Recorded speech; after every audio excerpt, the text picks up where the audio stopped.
Okay, the clock on the wall says it's a good time to get started.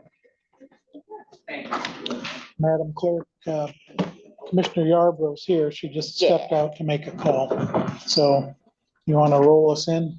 Bell, Curran. Here. Freeling. Present. Harrison. Here. Hinkleman.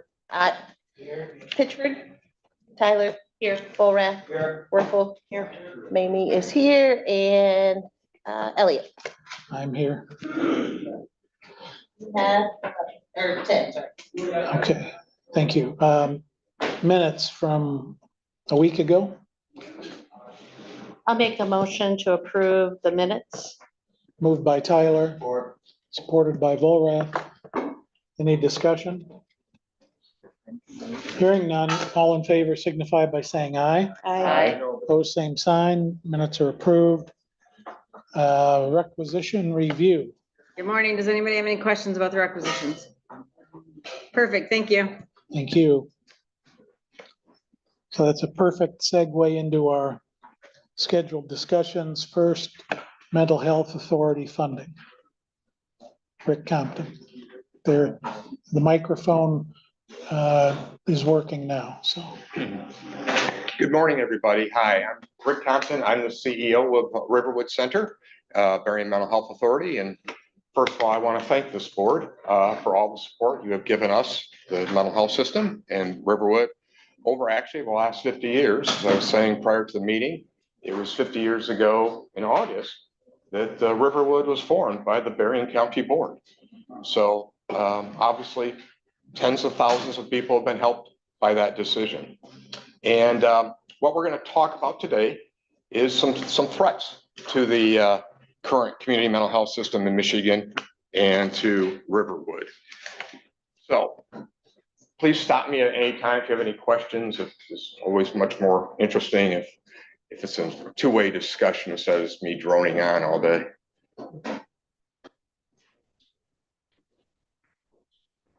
Oh, there we go. Okay, so many of you know the Riverwood and Community Mental Health Centers provide outpatient therapy. We have psychiatrists, we have challenges with substance use disorders. Excuse me. You can go to Riverwood. In fact, we have over 21 different evidence-based practices to help treat people. What most people don't know about the community mental health system in Michigan is that we perform what is called a delegated function of the PIHP system. And the PIHP system, some of you have heard of the SWMBA, or Southwest Michigan Behavioral Health. That is the insurance carve-out company for the mental health services in Michigan, and there are 10 of them. So what this chart up here is from, is actually our board association. It's from 10,016, but the numbers are still pretty much accurate.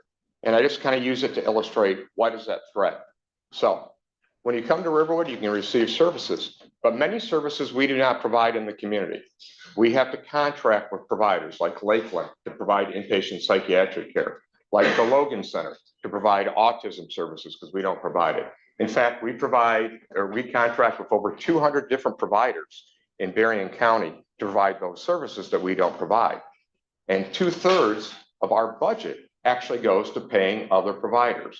In fact, we pay more to LAD, which provides residential services, people with intellectual and developmental disabilities, than we do to our own staff. So a large portion of what we do is pay other providers. And the representation that you guys provide with Rayante and Alex as our board people, those things are a threat by what the state is proposing to change in the mental health system. So who did we serve? Just kind of give you a little bit of background. Riverwood, we saw in the very bottom, you see we serve over 5,700 different people in all these different categories, people with intellectual developmental disabilities, 194,000 separate encounters. That's because a person who's living in a residential home has to have an encounter every 15 minutes. The state mandated that. So if you have 96 encounters in a day and you're living in a residential home, those add up. To 61,000 encounters for people with mental illness, psychiatric services, case management, et cetera. Kids, 9,600 co-occurring where you have multiple conditions. Grand total 276,064. And CCBHC visits, which is new, that's primarily outpatient visits. We had over 45,000 of those last year. In fact, we just started an urgent care in October. I'm sorry? The yeah, it's called Certified Community Behavioral Health Clinic. We've had a grant, a federal grant since 2021 to provide that. We got over $4 million from SAMHSA. And then last year, we got a grant with the state, Michigan Department of Health and Human Services, and they pay us per encounter for seeing that. And those are 9 different services, including outpatient services, case management, mobile crisis, services for veterans, et cetera, et cetera. So let's talk about the rebid. So back on Memorial Weekend, Michigan Department of Health and Human Services announced a rebid. And the rationale for it, and I'll show you this later, was a survey they did back in March. But what it effectively does is it moves all the PHP work, the SWMBA, again, we have representation there, away from the PHP that's currently there to the private health plans like Blue Cross Blue Shield, McLaren, perhaps Priority, Henry Ford, et cetera, as of 10/1/26. That's when this is all supposed to start. But part of the rebid, we knew the rebid was going to happen, but part of the rebid that we did not know is they were not going to allow their existing PHPs to bid on the services. So they have no chance. We can't rebid on it. SWMBA can't rebid on it. All the other 9 in the state can't rebid on it. So effectively it ends SWMBA as of October of 2026. So this is some of the actually MDHHS slides. So they showed this, they did a survey back in March of 18 questions and got 2,600 respondents. And they based this on that. I'll remind people that there are about 10 million people who live in Michigan. And of the 2,600, only about 800 of them were consumers. So they based this off a very, very small survey. I'll show you a couple. This is again some of their rationale for why they wanted to do it. They want to consolidate the 10 PHP areas into 3, and I'll show you that map in just a moment. And then they want to operate it. The insurance companies is strictly payers, no longer the collaboration between the CMH and the PHP. That's gone. You must have a nonprofit organization structure.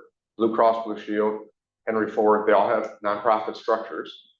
They must be NCQA, which is the accreditation form, and they must submit a regional form. Good morning, Chuck. Oops, shot too quick. So there's the map. The map on the left is the current system, the 10 regions. We are number 4 in the beautiful Southwest Michigan there. And now what they're going to do is move it to 3 regions. We will be in Region B. 3 metro counties of Detroit will be Region C, and beautiful northern Michigan and UP are all in Region A. So obviously even reducing it more, the amount of representation. Here's the timeline. And this is another one of the big challenges. They're going to try to get all this done by October of next year, roughly 14 months away, to change how people, and there are over 400,000 people in Michigan who get services out of the CMH system, to try to do this in 14 months. Particularly with some of the populations that are so vulnerable, people with autism, some of people with intellectual developmental disabilities and mental illness. Some of these folks are going to have a very, very difficult time managing and changing in the proposed system. Oops. Click on the finger. So what does it mean for Riverwood consumers, providers, and staff? Well, again, there'll be no more SWMBA or local representation for Berrien County or Berrien on the PHP board. Right now, we have many mom and pop providers who do residential services for us, who literally call us and say, can we come in and get your check? That's not going to happen anymore. We provide authorizations for them. They can call us and say, we can get everything authorized. Now they're going to have a 1-800 number out of Lansing or Detroit or something. We are no longer a payer of services to providers. Again, 2/3 of our budget goes to paying folks like Logan Center, Ladd, Beacon, Lakeland, et cetera, and multiple others. Some will be able to do it because they've worked with managed care companies before, but some of the smaller ones won't. They literally live on a month-to-month basis of payment. Riverwood providers will have to contract with the managed care, and Riverwood itself will just become a provider. We will no longer be a payer of services. We'll no longer manage services. We will no longer, when somebody comes to the hospital, ER, for inpatient site services, we may not be the person they're calling anymore. They'll be calling Blue Cross Blue Shield to get that authorization. Also, it's going to change the way we're paid. Riverwood itself will probably be paid in a fee for service, and I'll talk to you about how that's going to be bad. So some people are going to be able to come in and provide extra services perhaps in the county, but they're going to pick off the easier services and going to leave Riverwood and the county with the responsibility of providing services. We'll talk in just a minute about some of those. We also believe some of this is actually against the mental health code that's been out there since 1973, which establishes in Michigan law who and how we are to be served. We're not quite sure that this is quite legal what they're doing, because quite frankly, the PHPs were established by the counties. So what will Riverwood no longer be able to provide? We won't be doing any more utilization management. So again, authorizing services, paying those services, some direct services, again, inpatient screening at the hospital. Another very big one is the MSD and FFT program, some of you are familiar with, multi-systemic and functional family therapy that works with juvenile offenders, that diverts people from going to the juvenile center.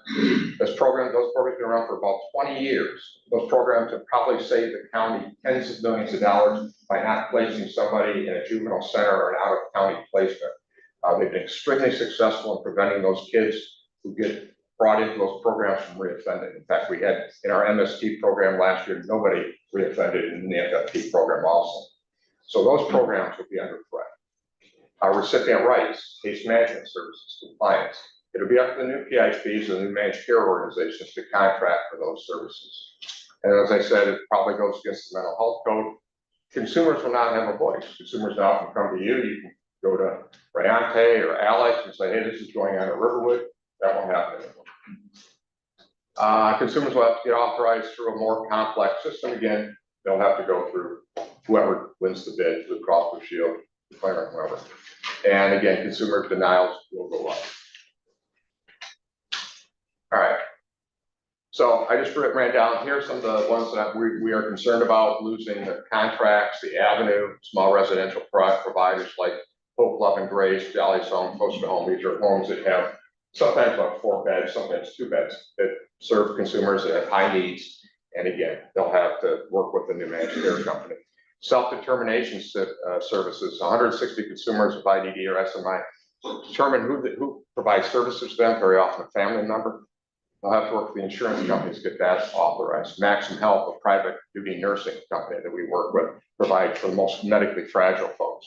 They'll have challenges. Logan Center, again, our wonderful autism provider, one of the best in the Midwest, and so they will have challenges. And again, Riverwood has over 200 contracts with all these different providers.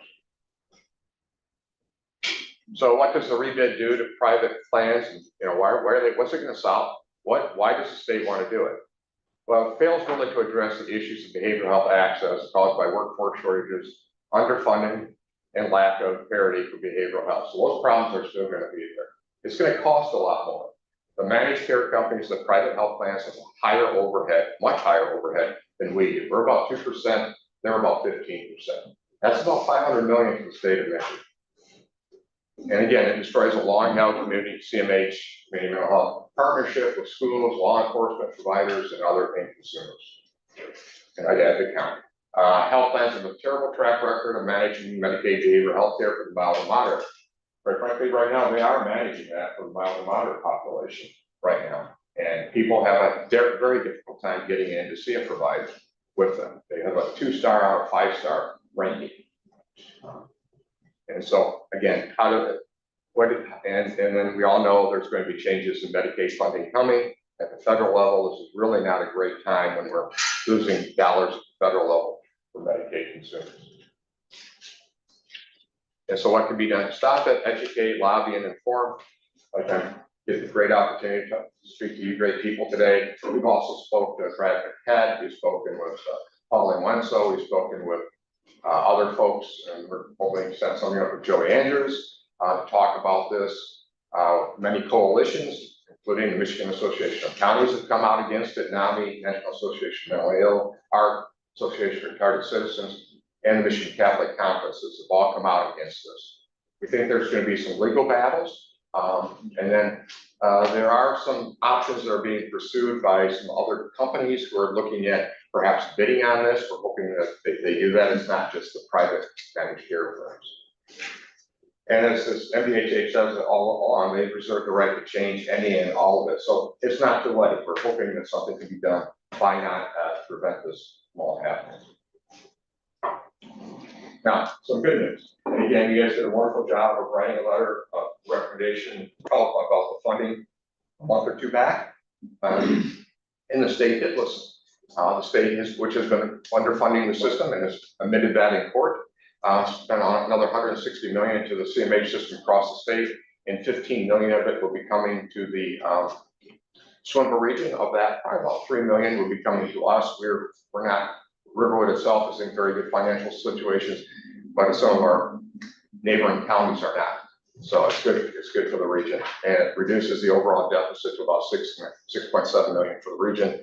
And the same actuarial base will be used for the 2026 contract. So that'll help us next year too. So again, thank you for your letters of support. That helped get this change at the state. This came out in June.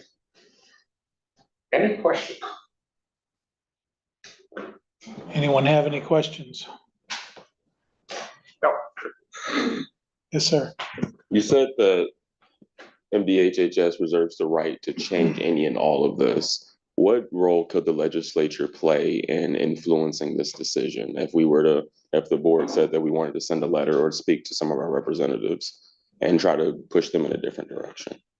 Yeah, I think Chuck, that's great question. I think the legislature, I think, has influence certainly over MDHHS, simply holding the purse strings and being able to push back at them. I think talking about this, I mean, here's one thing that the argument that's being made is that, you know, if this is October 1st of 2026, the next month is an election.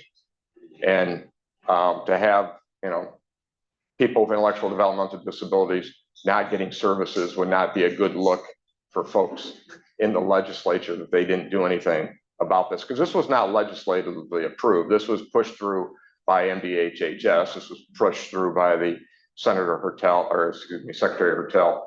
And it's like a third or fourth iteration of this. They've been trying to move the mental health dollars over to the private health plans since I got here 10 years ago, really. So I think, again, Joey Andrews, saying, it's going to cost more money. I don't know what they're saying. There's no proof that the services are going to be better. Certainly, I don't think they will be. Doesn't make any sense. It's certainly not in this time frame.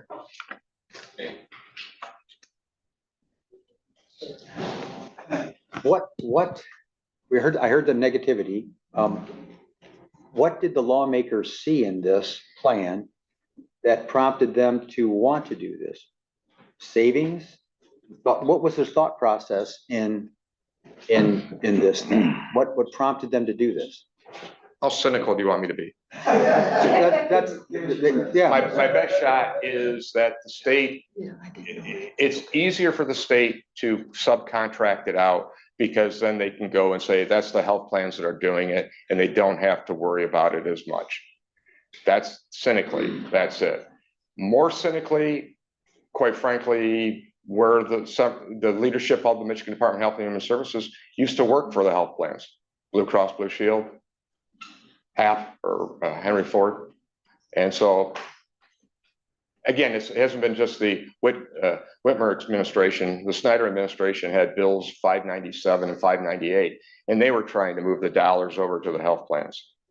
So again, the ease, I think they just say it's easier. That's what they've done with the medical side or the health plan side. Thanks. Anyone else? Rick, appreciate you coming. The governor still has to sign off at some point, correct? Well, no, the governor's kind of, it's her department, Michigan Department of Health is part of the executive branch department. And so this is getting pushed forward. We've had, the Board Association for the Community Mental Health System has talked with her, and she really hasn't gone one way or another about it. So. Well, she could. She could, and she certainly could tell Secretary Hertel to stop it, Secretary of MDHH, Yeah, Elizabeth Burdell, yeah, I mean, she could. it seems, at least my experience over time here, that the larger an agency or an operation becomes, it inherently becomes less operationally efficient. And going from 5 to 3, or 10 to 3, sorry, it just defies logic in terms of a business plan. It's not going to be done as well.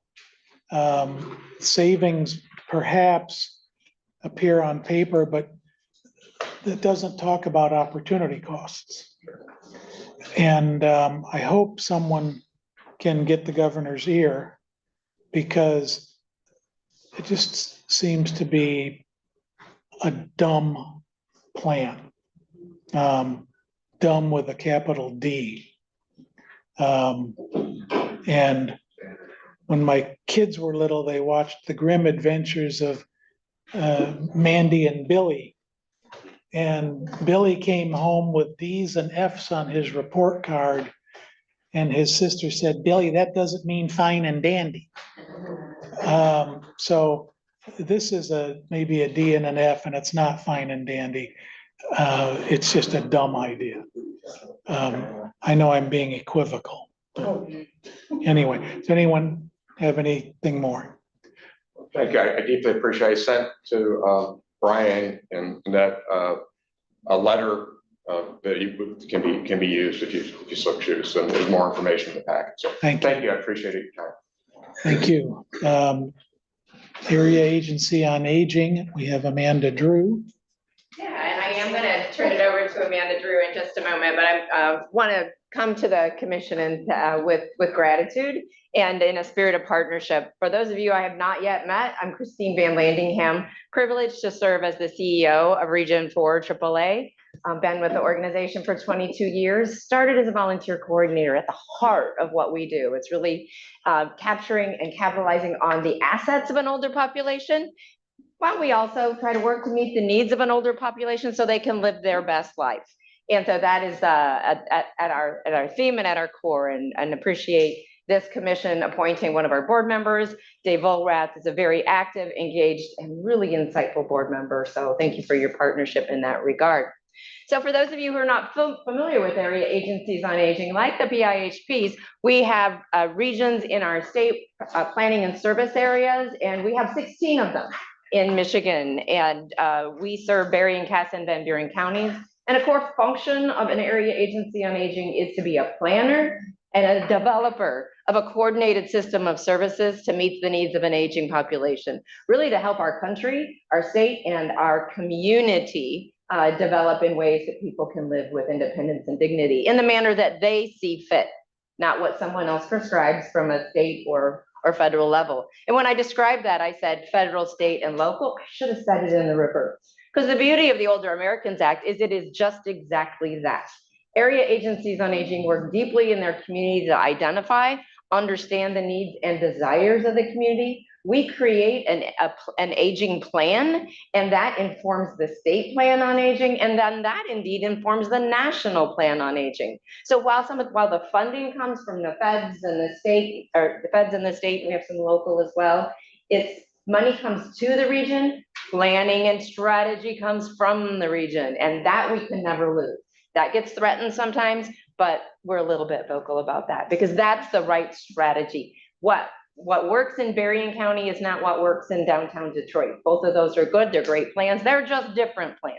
And I just came from Chicago at a national conference, and I'm gonna give Dave an announcement the rest of the board has not yet heard. One of my privileges, while we were there this week, was to be honored to learn, understand, and accept a national first place innovation award came to this region for our in-home behavioral health counseling service that we collaborate and coordinate and make sure that we're not supplanting, duplicating, working with Rick to understand where the needs around behavioral health. So mild to moderate people living with depression, anxiety, other issues but are limited, can't get out to a provider. we bring that care in the home.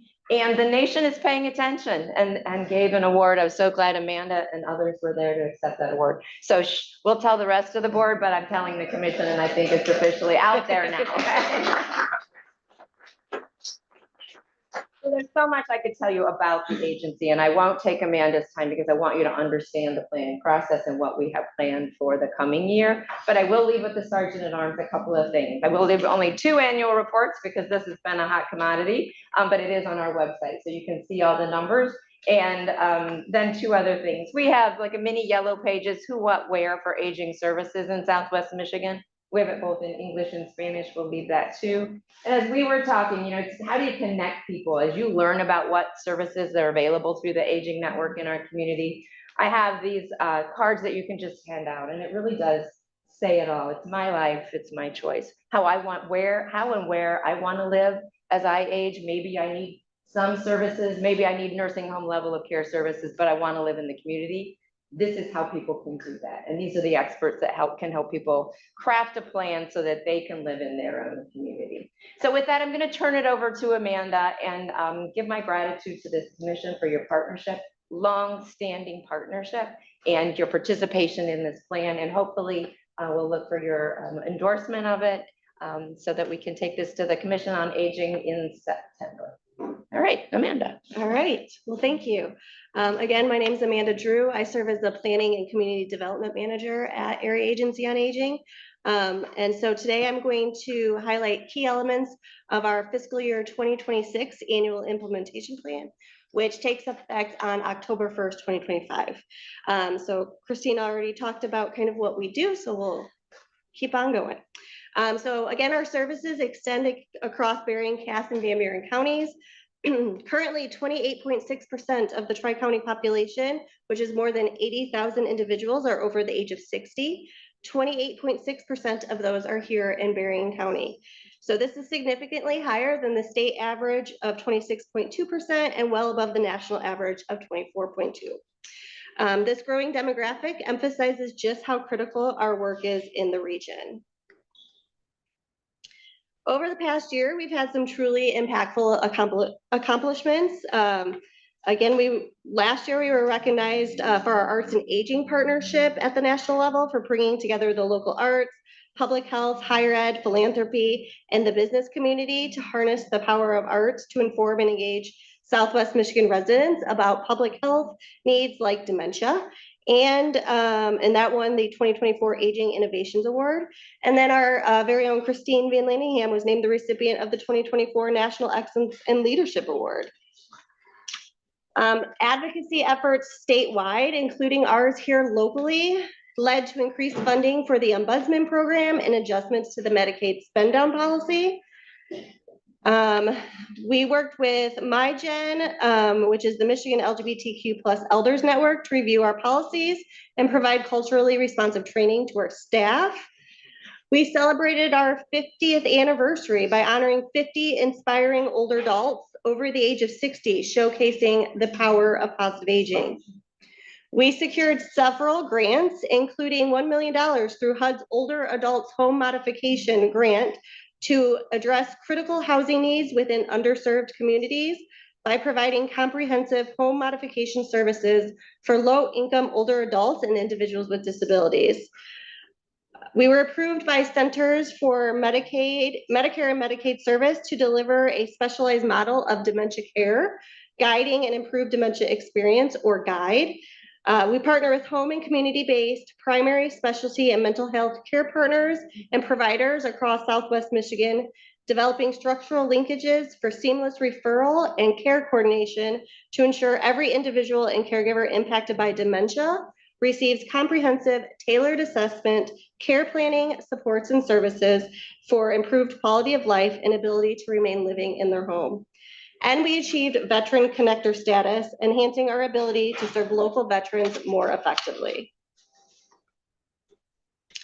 Despite our progress, we face challenges and with them opportunities to grow. The number of adults age 60 and older continues to grow, along with the number of family members, friends, and neighbors needing to step into the role of informal caregivers. Older adults and their care partners present increasing complexities in their needs due to the growing prevalence of mental health and chronic health conditions. In the face of increasing demand, funding allocations to home and community-based services, as well as payment rates for the My Choice waiver, continue to not keep pace with the rising cost of service delivery due to economic inflation. This imbalance poses a significant challenge to maintain or expand services. The current climate of proposed policy changes and funding reductions poses significant risk to essential programs supporting older adults, informal caregivers, and direct care workers. And shortages in direct care, social work, and nursing, and high volunteer turnover make recruiting and retaining qualified and diverse staff and volunteers challenging, not only for us, but our partners and providers as well. Still, our commitment is unwavering. We aim to enhance services and advocate for systems that allow every individual, especially those from underserved communities, to age with dignity and independence. We deliver services through a mix of agency-provided programs, contracted partners, and purchased services. So you can see here we have services in access, in-home, community, nutrition, caregivers of older adults, and older relative caregiver services. So that's the breakdown of our budget. And then we also have strategic goals that continue to guide our work. Those are on the screen. I won't read them to you. But some of the work around these goals include on-site, in-person information and assistance services continued at trusted locations, including United Christian Services in Van Buren County and Neighbor by Neighbor in Southwest Berrien County. Providing structural linkages with community organizations and leaders through bi-monthly partner network meetings. These meetings engage 40+ community partners, facilitating collaboration, improving access to aging services. We partner with the Harold Palladium to successfully host the annual Senior Expo. We participate in local transportation advisory councils, facilitating community partnerships and advance collective strategies to improve transportation access and reduce mobility barriers. We conducted a comprehensive caregiver community needs assessment with active participation from 159 caregivers. Findings from this will inform data-driven approaches to program design, targeted outreach, enhanced service delivery, and continuous quality improvement and caregiver support. We honor the Outstanding Direct Care Worker of the Year, significantly elevating community awareness, recognition, and esteem of the direct care workforce, and highlighting the essential contributions these workers provide to our community. And we continue to expand our Dementia Minds community events where individuals living with dementia share their lived experience. We've made great strides this past year, but our work is far from over. So looking ahead to fiscal year 2026, we're inspired by our successes and motivated by our opportunities. We have a lot of great things to look forward to, including but not limited to our marketing campaign to highlight caregivers, development or continued development of the Direct Care Workforce Coalition, implementation of dementia education opportunities for specific sectors, including first responders, businesses, and volunteers, Dementia Friends workshops throughout all 3 counties. If you have not gone to one, we would encourage you to attend a Dementia Friend workshop. This year, so far this fiscal year, we've provided education to an additional 107 community members. We'll continue to implement the grants we have received and continue writing for additional grant funding. We're going to be implementing a new service line, caregiver case management, which will provide in-home services directly to caregivers. And we will begin the process of developing our new multi-year plan, which will include community conversations, surveys, and analysis of other data pieces, and so much more. So I went really fast, but thank you for your time and attention. Do you have any questions, comments? Hopefully the full plan went out to you all, but if not, it's on our website. Anyone have any questions? Just a quick comment. Just wanted to say again how much I appreciate the work that you do. We got a chance to do a play together on dementia about 1.5 years ago. Time is flying.